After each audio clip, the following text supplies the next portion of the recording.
Poder estar aquí en el día de hoy. Como vamos a tener tiempo de presentarnos y de hablar, voy a omitir toda presentación y traducción, porque lo que no tengo es tiempo para compartir la palabra. Como sabéis, hoy el culto de arriba, el pastor Lee me ha pedido que traduzca yo desde el frente, o sea, que sin problemas de máquinas ni nada, pues podrán participar en el culto de hoy. Y pues me lo ha pedido aprovechando que estoy aquí, pero yo creo que pensando en ustedes, que reciban fuerza, me ha dicho. Así que sea hoy un día donde puedan recibir mucha gracia en el punto de arriba. Sin más, porque quedan 15 minutos. 15 minutos.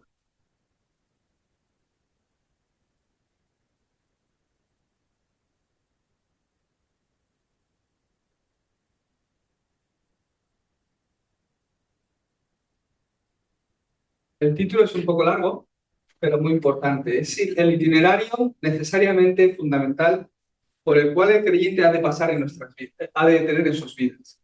Vamos a leer la palabra de Dios. Después en casa leer todo el capítulo de Juan 6, pero en esta ocasión vamos a leer solo en Juan 6.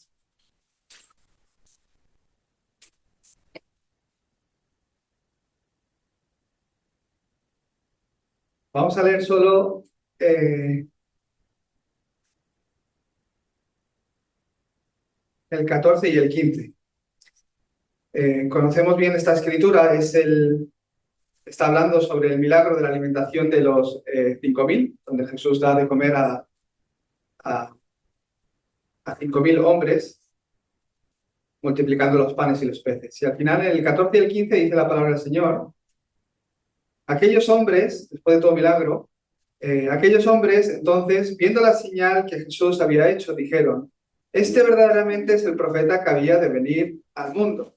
Pero entendiendo Jesús que que iban a venir para apoderarse de él y hacerle rey, volvió a retirarse al monte él solo. Amén.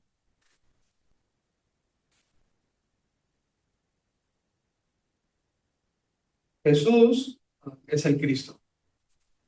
Amén.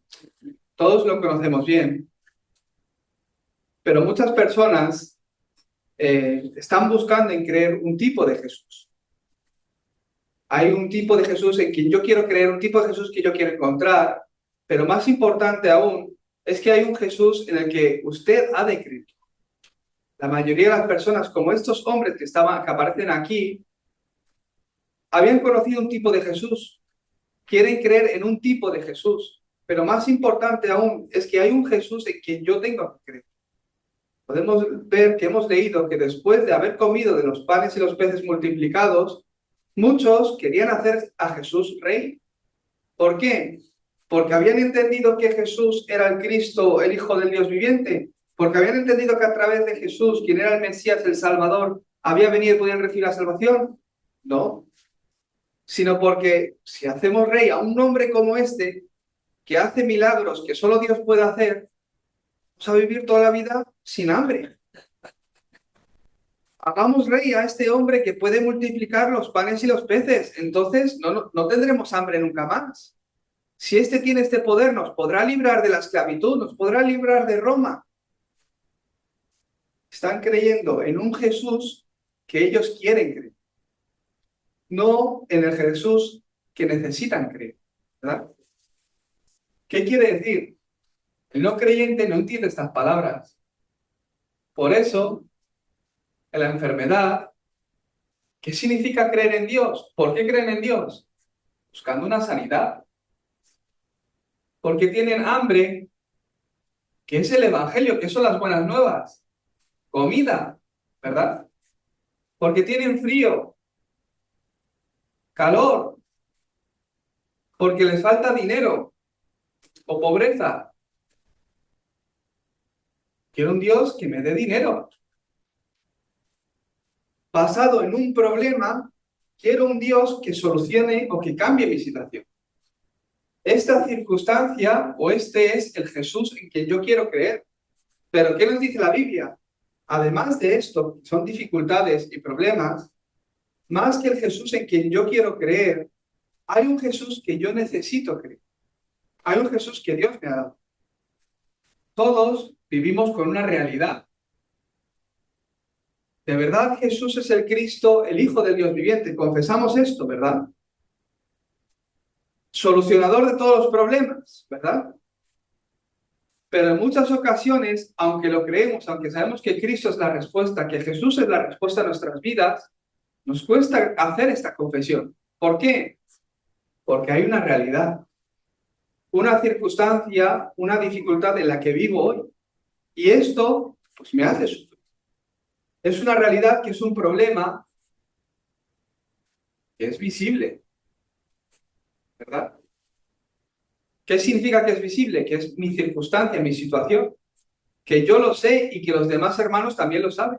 Que mis vecinos lo saben, la circunstancia por la que estoy viviendo.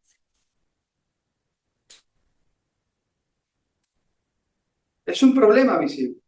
Viendo mi realidad, sinceramente, no parece que Jesucristo haya solucionado todos los problemas. Esto es porque no estoy viendo realmente el problema. Hablamos de que es un problema visible, real, dificultad, que yo sé y que otros saben. Me duele, se ve que esta persona está enferma, está en tratamiento. Es un problema que es visible, ¿verdad? Que yo sé y que los demás también saben, que en el supermercado saben, que amigos, cercanos, familiares, que todos saben. Pero también hay problemas visibles que yo no sé que tengo, pero que otros también saben que tengo, ¿verdad? Estos duelen un poco más la cabeza, porque el único que no sabe que tiene ese problema soy yo. Todos saben que tienes ese problema, pero tú eres el único que no te has dado cuenta, pero que también es visible. Es una realidad, es una necesidad, es un problema, ¿sí?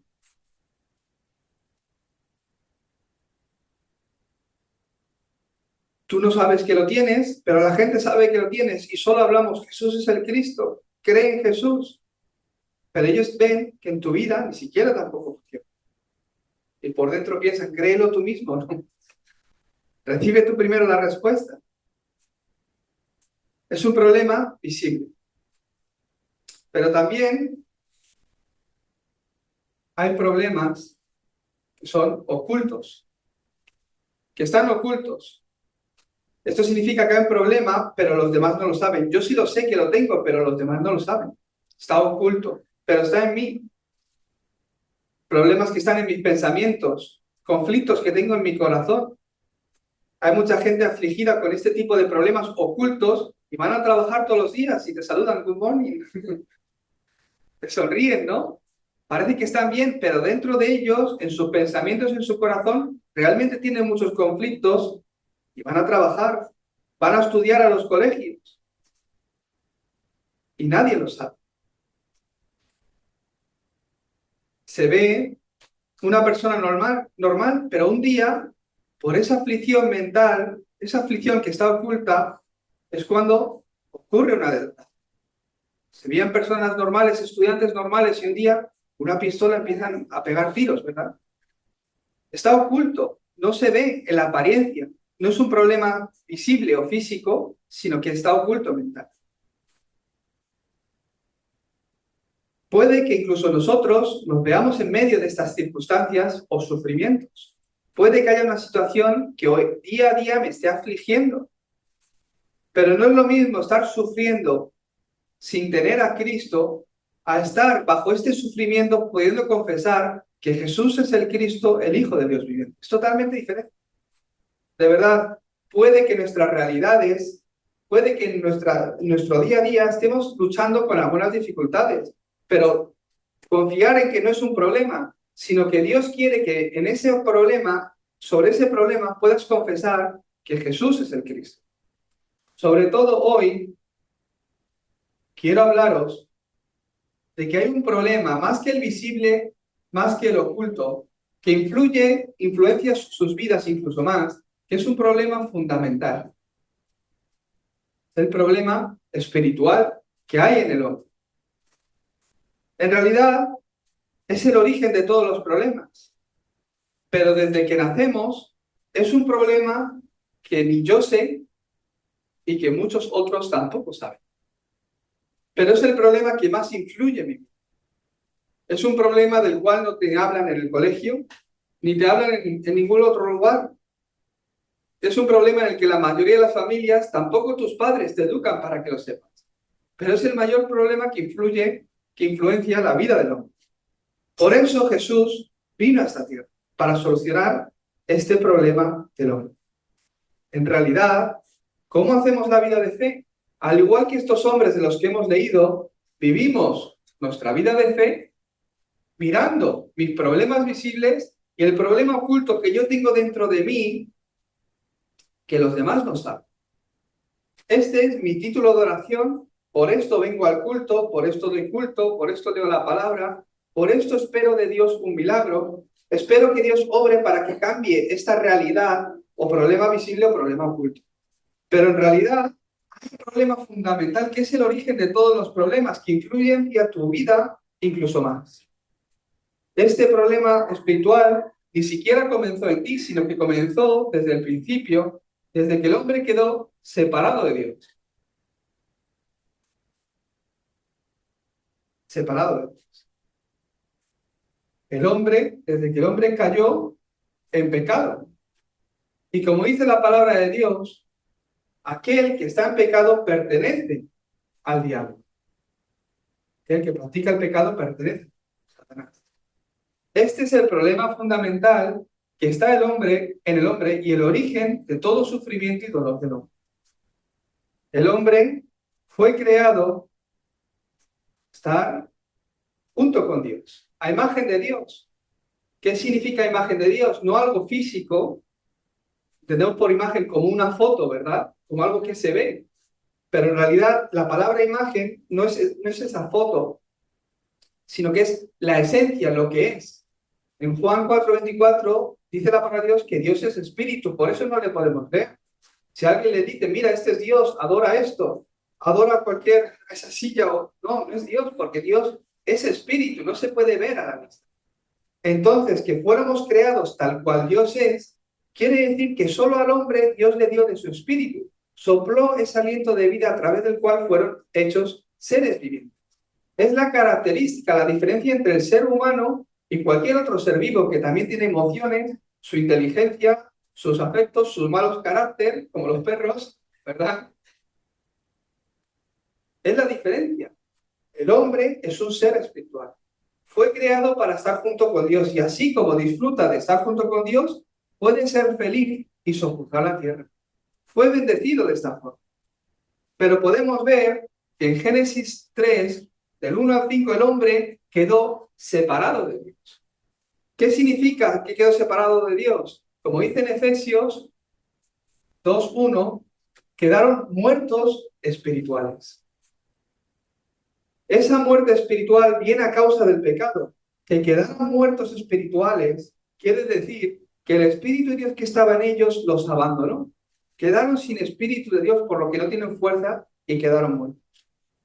Esto vino a causa del pecado. En Génesis 2:17, Dios prometió al hombre, después de bendecirle, le dijo, no comas del árbol de la ciencia del bien y del mal, porque si de él comieres ciertamente morirás. Todos sabemos que ellos comieron.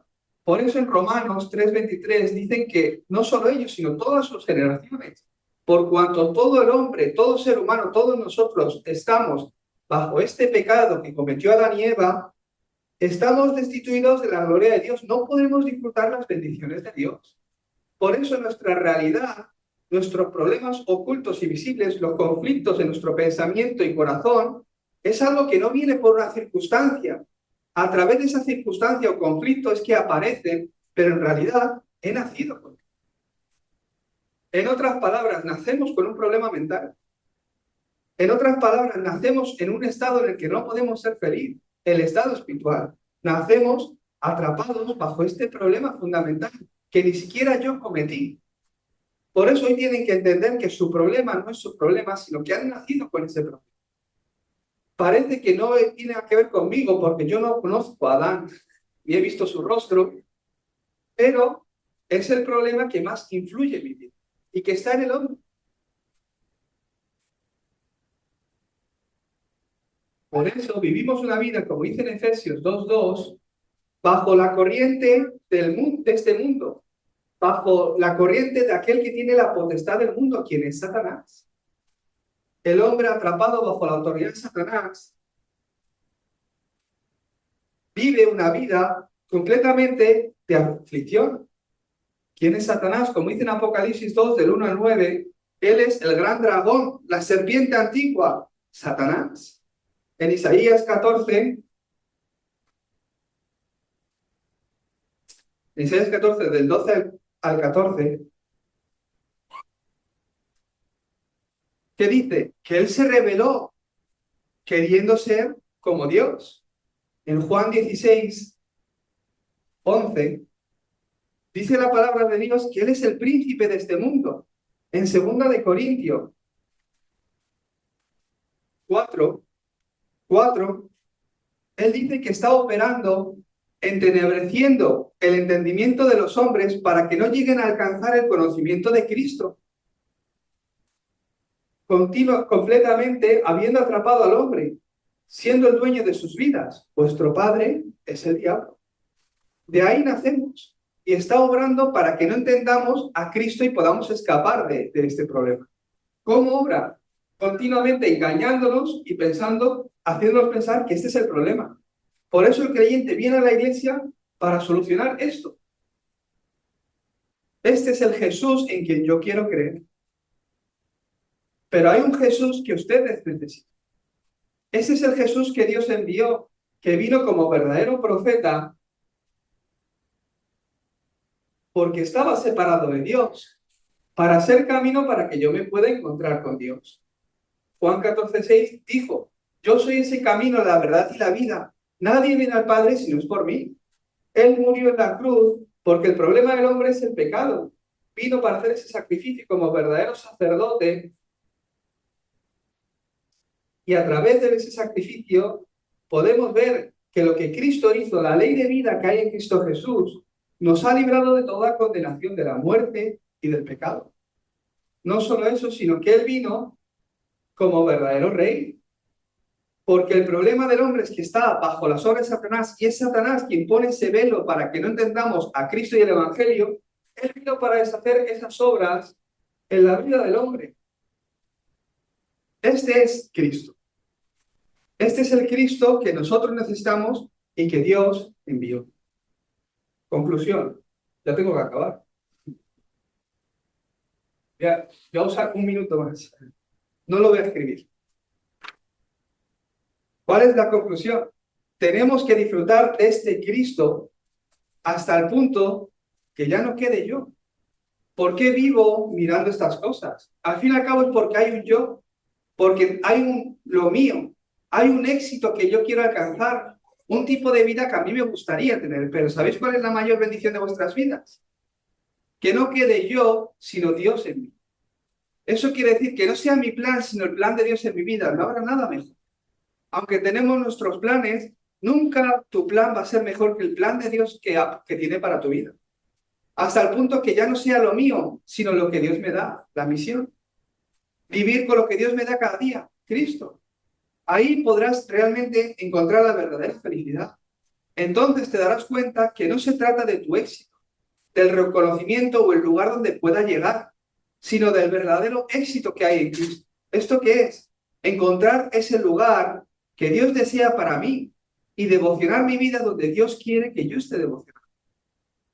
Hoy os bendigo en el nombre de Jesucristo para que a través de vuestra vida de fe puedan estar guiando sus pensamientos, su corazón, poniendo su título de oración en cambiar su estado espiritual y encontrar a ese Cristo que necesitáis y no el Cristo que yo quiero creer. Vamos a orar. Dios Padre, te damos gracias por este día. Señor, que esta palabra se cumpla tal cual en la vida de cada uno de los creyentes. En el nombre de Jesucristo, oramos. Amén.